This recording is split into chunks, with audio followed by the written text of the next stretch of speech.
నా హెయిర్ చూసారా? మీకు కూడా నాలాగా లాంగ్ హెయిర్ కావాలా? అయితే ఆయిల్ ప్రిపేర్ చేసేసుకుందాం, వచ్చేయండి. హెయిర్ ఆయిల్కి కావాల్సిన పదార్థాలు: ప్యూర్ కోకోనట్ ఆయిల్, కరివేపాకు, మెంతులు, మందార పువ్వులు. మీకు వీలైతే డ్రై మందారం కూడా తీసుకోండి, అది కూడా చాలా మంచిది.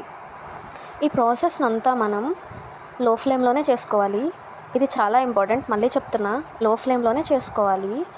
ఫస్ట్ ఆయిల్ని తీసుకొని ఒక బౌల్లో వేసి లో ఫ్లేమ్లో హీట్ చేయాలి.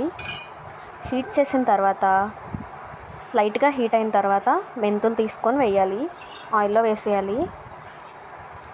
ఆయిల్లో వేసిన తర్వాత నెక్స్ట్ వచ్చేసి కరివేపాకు వేయాలన్నమాట. ఆయిల్లో కరివేపాకు వేసేసిన తర్వాత ఈ రెడ్ మందారం మాత్రం తీసుకోవాలి. రెడ్ మందారానికి ఇక్కడ చూపిస్తున్నట్టు మధ్యలో ఉంటాయి కదా, వాటిని రిమూవ్ చేసేసుకోవాలి. వాటిని అండ్ కింద వాటిని కాడలు కూడా రిమూవ్ చేసేసుకోవాలన్నమాట. మనం రిమూవ్ చేసేసుకుని అప్పుడు వేసుకోవాలి.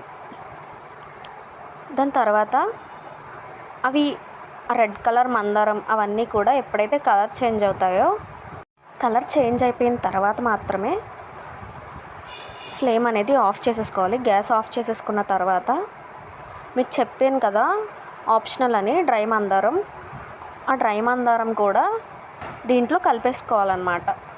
ఇది ఆయిల్ వేడిగా ఉన్నప్పుడే చేయాలి, కానీ ఫ్లేమ్ మాత్రం ఆఫ్ చేసేసుకున్న తర్వాత చేయాలి. తర్వాత ఈ డ్రై మందారం కూడా ఇందులో వేసుకుని బాగా కలుపుకున్న తర్వాత ఆయిల్ని చల్లారపెట్టేసుకోవాలి. ఆయిల్ని చల్లారపెట్టేసుకున్న తర్వాత ఒక బాటిల్లోకి, గ్లాస్ బాటిల్లోకి మాత్రం స్టోర్ చేసుకోవాలి. ఇంపార్టెంట్ నోట్ ఏంటంటే, మీరు ఆయిల్ని స్టోర్ చేసేటప్పుడు ఈ పర్టిక్యులర్ ఇవన్నీ ఉన్నాయి కదా, ఈ మందార పువ్వులు, కరివేపాకు సంథింగ్ ఇవన్నీ కూడా తీసేయాలన్నమాట. ఓన్లీ మెంతులతో మాత్రం స్టోర్ చేయాలి, ఓన్లీ మెంతులు మాత్రం ఉంచాలన్నమాట ఆయిల్లో, ఇందులో నేను చూపిస్తున్నట్టు.